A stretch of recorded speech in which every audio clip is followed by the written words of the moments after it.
Good morning, everyone. Happy Monday morning to you, and welcome back to Morning Musings. My name is Don K. Preston. I'm the president of Preterist Research Institute of Ardmore, Oklahoma. I really appreciate you being with me. Hope you had a fantastic weekend. I was really sort of kind of thrilled. Uh, I've got a beautiful little 66 Mustang coupe that I'm fixing up to sell, and I had to put a oil pump on it. The uh, the oil pump that was on it was just barely pumping any oil, wasn't satisfactory at all. And so I got that done. Yay. uh, it's extremely difficult for me to lay under a car anymore. My left shoulder, especially, just gives me fits. I've had surgery on both shoulders several years ago, and now the left one is really bad. So I have to take a dose of Aleve, have to take some Tylenol, have to take some Motrin in order to be able to work out under the car. But nonetheless, I got it done. I'm feeling really good about that. So, once again, hope you had a fantastic weekend and hope will go great for you this weekend. By the way, let me make this announcement. Next year, in March of 2025, now I know we have several viewers who are in Australia. Unless something happens, okay, but we just finalized the details. My wife and I will be traveling to Australia to hold a conference. This will actually be my fourth trip to Australia to work there with with my great friend Al Pershone, who unfortunately lost his wonderful wife just recently, and with Dawn Sneed, who is over there as well, doing a lot of the legwork, in other words. So anyway, it's going to be held in Sydney in March 2025. And I already know some folks who just coincidentally were going to be in Australia and who are going to show up, at least supposedly. Things happen, a lot of time between now and March. But if you got a trip planned to Australia, make your trip planned to be with us in Sydney 2025 for a prophecy conference. Very excited about it. Also, next year, Lord willing, nothing happens, health continues to be okay. I will be in Montana for a conference. Really excited about that one. Uh, I've never been to Montana. I know the weather is beautiful. Excuse me. I know the country is beautiful. Not so sure about the weather. It'll be in August, somewhere along in there. So might be watching for that as well. Details will be to follow. Okay, all of that news, right? Let's get right into it. I want to continue our discussion of the feast days of Israel and specifically focused on the feast of Succot, the feast of harvest, the feast of ingathering. You know, someone said the other day, well, Preston doesn't even know what Sukkot really means or meant. You know, folks, it absolutely amazes me that there are several people who watch my videos, and thank you very much, but they watch them to do nothing but find fault. They are detractors. And so many times they make posts on my YouTube blog that are completely, totally irrelevant to the subject of the video. Now, I've tolerated this for an awful long time. I'm not going to tolerate this much longer.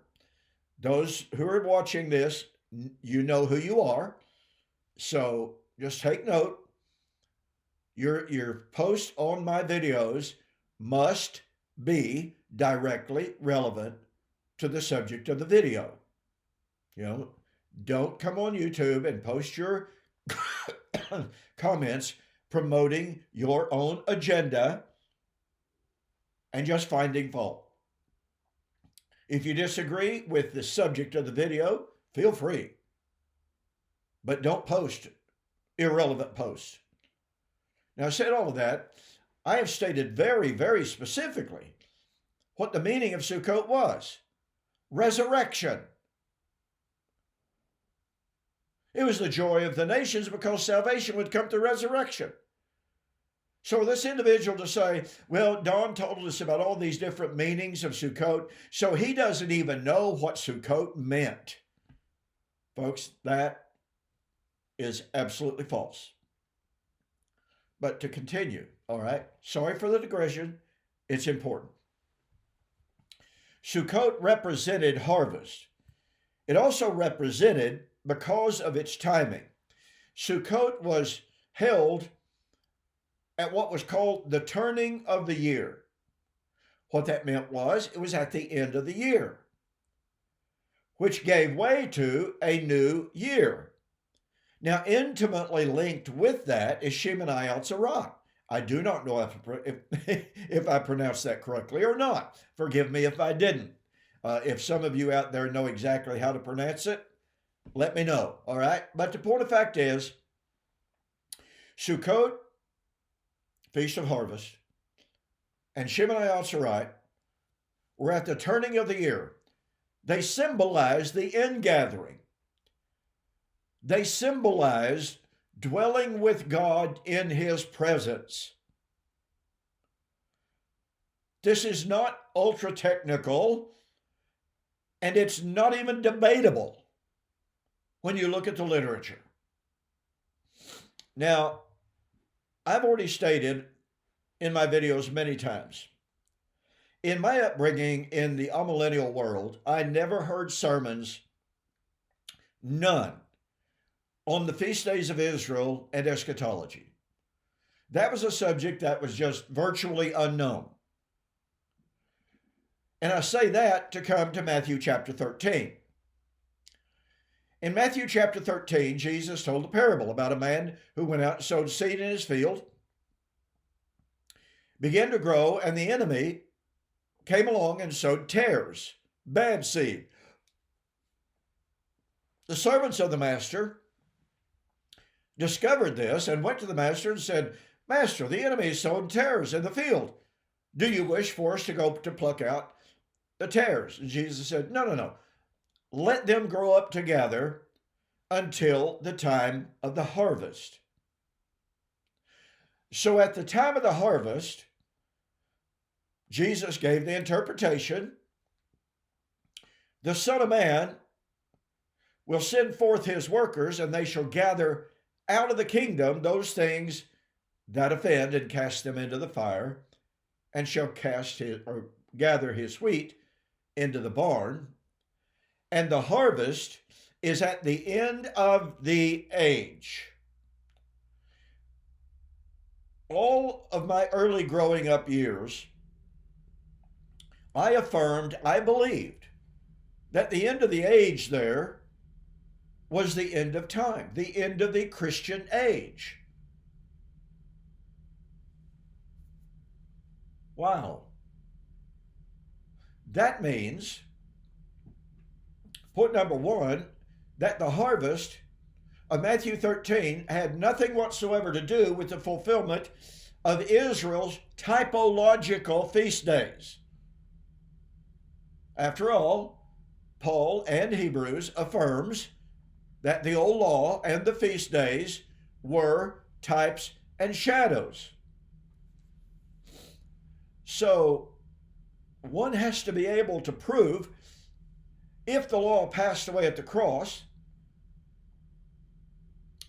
meaning that the feast days passed away at the cross, that means that the harvest, typified by Sukkot in the old law, had to have been fulfilled at the cross.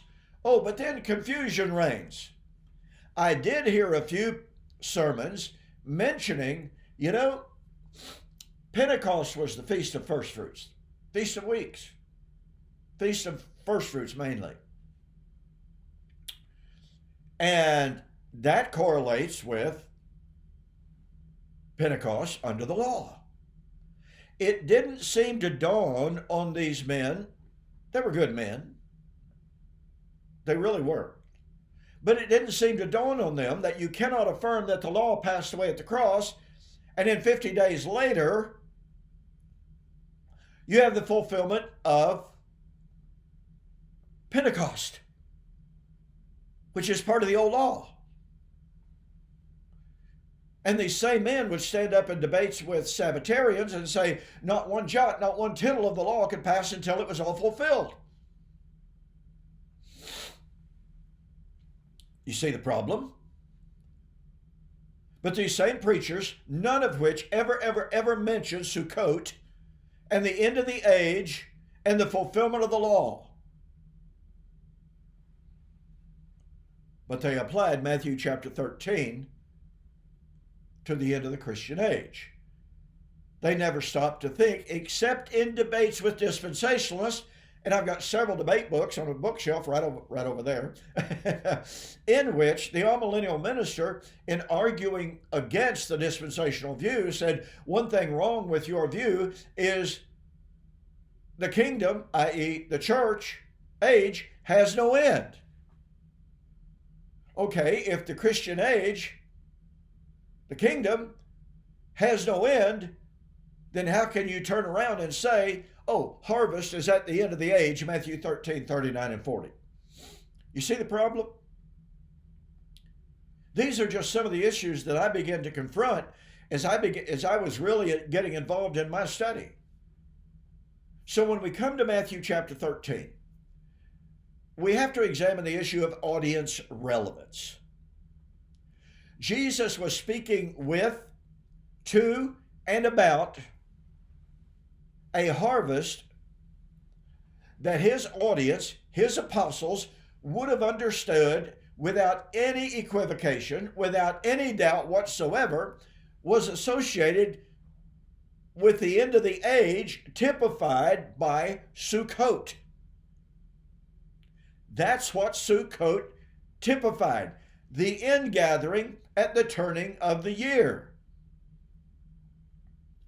So once again, we have to ask the question, why in the world would Jesus skip over, completely ignore the typological meaning of Succot and its application in the fulfillment of God's promises to Old Covenant Israel found in the feast days? Skip completely over it and begin talking about a harvest of the physical cosmos at the end of the endless Christian age. Folks, there's something dramatically wrong here. So when we come to Matthew chapter 13, we have every right to ask, if in fact Succot foreshadowed, typified, harvest of the Old Covenant age, since it was a promise made to Old Covenant Israel, doesn't that just naturally follow? Why would God posit the fulfillment of an Old Covenant promise made to Old Covenant Israel about the harvest of their age and put the harvest of their age at the end of the Christian age? That's totally disjunctive.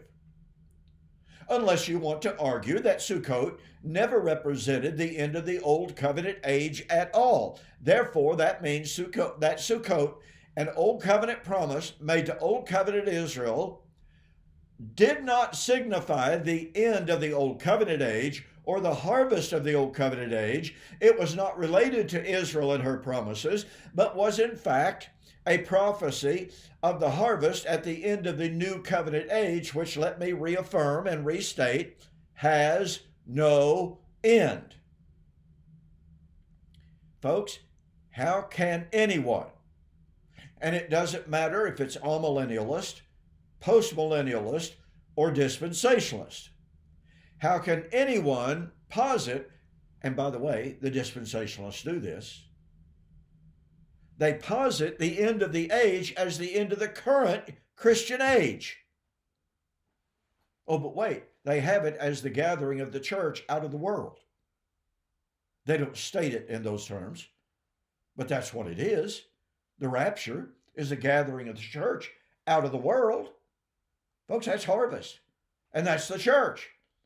But then they turn right around and they put the fulfillment of the feast days either in the 7-year tribulation or even in the new heaven and new earth, or in the millennium. This is not an overstatement. An understanding of the feast days, or a lack of understanding the feast days, is the greatest theological tragedy in modern futurist circles. My good friend Doug Wilkinson, I sent him some material that I was developing on the feast days, and he had never studied it in depth. And he wrote back to me and he said, you know, Don, after reading your material, doing some additional studies, I have come to the conclusion that the feast days are the Rosetta Stone of eschatology. And I wrote back and I told him, I'm going to steal that. Rosetta Stone of eschatology. Okay, I'm out of time for today. I hope you can see some of the problems associated with Matthew chapter 13 and the futurist view that it's talking about the end of the current age. Let me rehearse very quickly. Matthew 13 is about the fulfillment of God's Old Covenant promises made to Old Covenant Israel, because that's the historical Zetz en Lebin of Jesus' discourse. I've always said Zetz en Leben. I think that's okay. But the point of it is, he was speaking to Jews about Jewish concepts that involved the Jewish feast days, which foreshadowed the harvest at the end of the age. What right do we have? What justification do we have for completely, totally ignoring that context? Claiming that the old covenant passed away at the cross, meaning that harvest, Succot, had to have been fulfilled at the cross or Pentecost, which makes a mockery of the day of Pentecost being first fruits. But nonetheless, all futurist views of the feast days are anachronistic, and they fail, badly so, to consider Succot as the end of the Old Covenant age. We will develop the end of the age and the linguistics of it on the flip side. See you there.